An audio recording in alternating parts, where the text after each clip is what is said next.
Բարի օր հարգելի հետևորդներ, եթերում ABC լուրերի ժամը 12-ի թողարկումն է, ես Սվետլանա Պետրոսյանն եմ, նախ կարևորը համառոտ։ Վտանգավոր նախագծեր, թե ժամանակակից տեխնոլոգիաների հասանելիություն, ինչ է ստորագրել Հայաստանը ԱՄՆ-ի հետ։ Մենք Հայաստանի համար ընդհանրապես վտանգավոր որևէ նախագծի մեջ բնականաբար ներդրում չենք անի։ Զայեդ մրցանակի $1 միլիոն կիսել են Ալիևն ու Փաշինյանը, ինչ նպատակով և ում շահին կծառայի մրցանակը։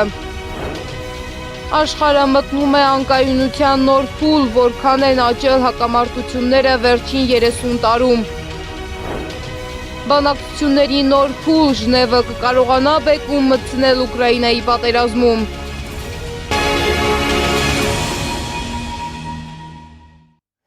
Ազգային անվտանգության և ռազմավարական նախագծերի մասին խոսելիս Հայաստանի իշխանությունը փորձում է ընդգծել մեկ սկզբունք։ Վտանգավոր նախաձեռնությունների մեջ Հայաստանը չի ներգրավվի։ Նիկոլ Փաշինյանը քաղաքացիական պայմանագիր կուսակցության նախընտրական ցուցակի նախնական քվեարկությունից հետո լրագրողների հետ ճեպազրույցում հայտարարել է, որ Հայաստանը չի մասնակցի որևէ նախագծի, որը կարող է վտանգավոր լինել երկրի համար։ Միաժամանակ ընդգծելով, որ Հայաստանը շահագրգռված է ժամանակակից տեխնոլոգիաների հասանելիությամբ։ Խոսքը մասնավորապես մոդուլային ատոմակայանների մասին է։ 1-2-3 համաձայնագիրը գիտեք ինչի մասին է։ 1-2-3 համաձայնագիրը նրա մասին է, որ Հայաստանը կունենա հնարավորություն ամբողջական տեղեկատվություն ստանալ, այդ թվում մոդուլյար ռեակտորների այն տեխնոլոգիաների վերաբերյալ, որ Միացյալ Նահանգները ունի, որովհետև ես ուզում եմ ընդգծել բոլորիս ուշադրությունը հրավիրել այն փաստի վրա, որ այս համաձայնագրի մաս չկազմող պետությունների համար այդ տեխնոլոգիաները գաղտնի են, այսինքն որևէ մեկը չգիտի, եթե այս համաձայնագրի մաս չի,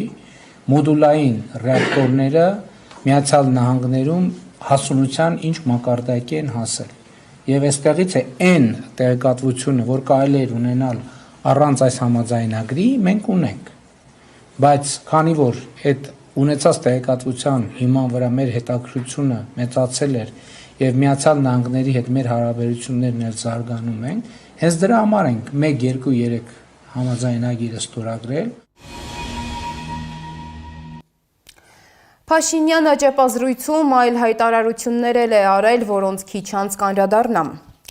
Հայաստանը չի սահմանափակվում միայն Ամերիկայի Միացյալ Նահանգների հետ գործակցությամբ, երկրի համար կարևոր է նաև ռուսական կողմի ներգրավվածությունը։ Տարածքային կառավարման և ենթակառուցվածքների նախարար Դավիթ Խուդաքյանի խոսքով կառավարությունը շարունակում է երկաթուղային ենթակառուցվածքների նախագծերը իրականացնել ռուս գործընկերների հետ, հատկապես Երասխի և Ախուրիկի հատվածներում։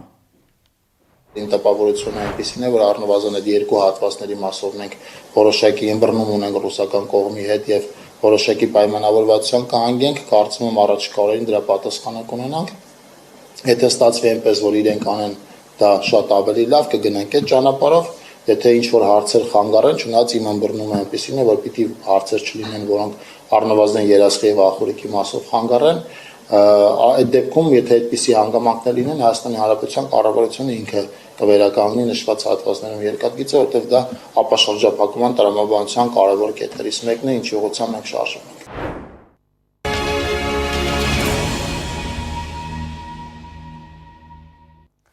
Ադրբեջանի նախագահ Իլհամ Ալիևը խոսել է հայ գերիների մասին, նշելով, թե նրանց ներում շնորհելը անհնար է։ Նա Բաքվում ընթացող դատավարությունը համեմատել է Նյուրնբերգյան դատավարությունների հետ, ընդգծելով, որ մեր հայրենակիցները իբր լուրջ հանցագործություններ են կատարել մարդկության դեմ։ Նշեմ, որ Նյուրնբերգյան դատավարությունները տեղի ունեցել 1945-ից 46 թվականներին Գերմանիայում, հիմնականում նացիստ ղեկավարների նկատմամբ, որոնք դատապարտվել են մարդկության և պատերազմի ընթացքում կատարած ծանր հանցագործությունների համար։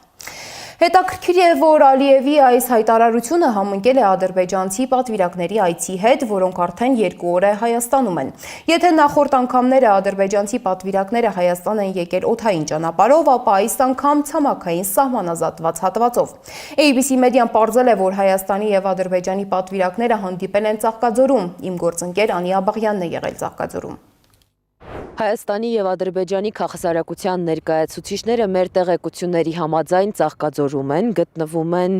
նախկին Golden Palace, այժմ Նարեկ Նալբանդյանին պատկանող 88 հյուրանոցում։ Իդեպ այս հյուրանոցի բացման ժամանակ ներկա էր նաեւ վարչապետ Նիկոլ Փաշինյանը։ Փորձեցինք ամրագրում անել, ասացին, որ ազատ տեղ չկա, այսօր եւ վաղը չեն կարող որևէ գրանցում կատարել։ Հարցրեցինք, երբ է ավարտվելու ներսում Հայաստանի եւ Ադրբեջանի քաղաքասարակության ներկայացուցիչների միջև քննարկումը, աշխատակիցներն ասացին, որ որևէ տվյալ չեն կարող փոխանցել։ Ամրագրումներ կարող են անել Այսօրվա համար այսօր եւ վաղը։ ցավոք ազատ համարներ չունենք բացարձակ։ Ոչ մի համար ազատ չունենք այստեղ։ Իսկ ադրբեջանցիների եւ հայերի բանակցությունները, որ այստեղ են ընթանում, տեղեկություն ունեք, երբ է ավարտվելու այսօր։ Իրենց տեղեկություն չունենք։ Մեզ իրավունք վերադասված չկա։ Ինչ-որ ինֆորմացիա կարող է։ Հայաստանի եւ Ադրբեջանի քաղաքասարակության ներկայացուցիչների երրորդ հանդիպումն է տեղի ունենում, փակ է ձևաչափը, միայն գիտենք, թե ովքեր են հանդիպման մասնակիցները, ի տարբերություն նախորդ հանդիպումների այս անգամ կազմը բավական ընդլայնված է։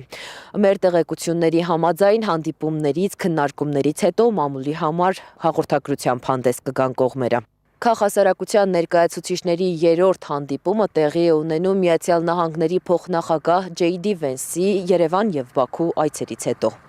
Ներսում ընթացող խաղաղության կամրջի մասին քննարկումները միանշանակ չեն ընկալում քաղաքացիները։ Ուշ էր ժամը, Ծաղկաձորն ամբողջությամբ ձմեռային իր տրամադրության մեջ։ Փողոցներում մեզ հանդիպած մարդկանց կարծիքները լսեցինք։ Ամենայն դեպս խաղաղությունը լավ բան է մեր երկրի համար, բայց մի կողմից էլ չեն կարող կորուստները մոռանանք։ Ոչ մի լավ բան։ Սուտ է։ Չի կարա, ոնց կարա դարավոր իրար փրթեն ու ասենք հոп մեկ էլ երևա մեջ բարև եկա աղբերս, լավ ասա, չի լմտ այնց։ Այդ դեպքում ինչ նպատակ ունեն։ Վերջը կդառնա մի հատ sense։ Կեթանք կարող կփոխենք կպրծնի կեթա։ Չգիտեմ։ Ոչ մի չգիտեմ։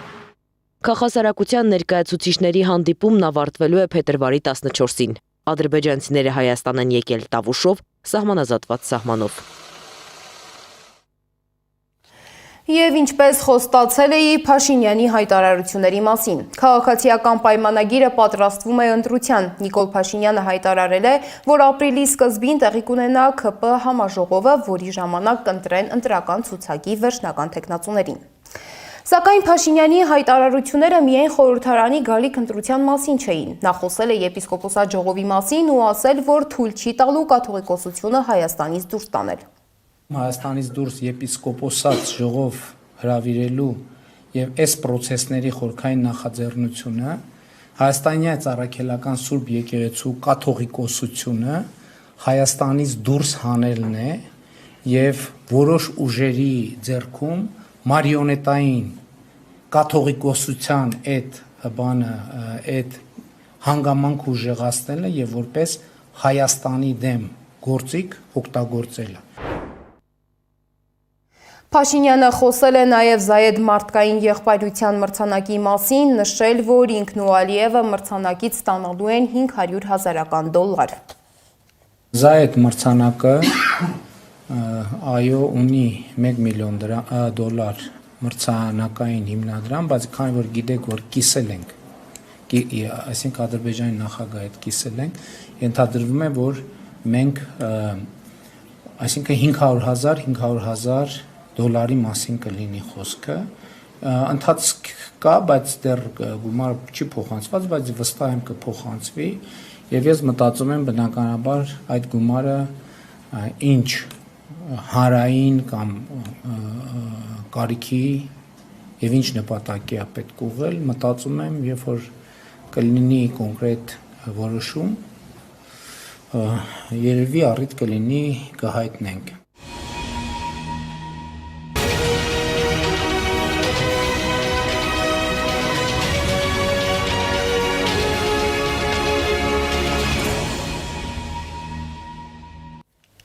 Աշխարհը մտնում է ավելի անկայուն փուլ։ Զինված հակամարտությունները ոչ թե նվազում են, այլ աճում։ Կարմիր խաչի միջազգային կոմիտեի նախագահը հայտարարել է, որ այսօր հակամարտությունները 4 անգամ ավելի շատ են, քան 30 տարի առաջ։ Բայց խնդիրը միայն քանակը չէ։ Պատերազմներն ավելի դաժան են դարձել, քանի որ նոր տեխնոլոգիաները հաճախ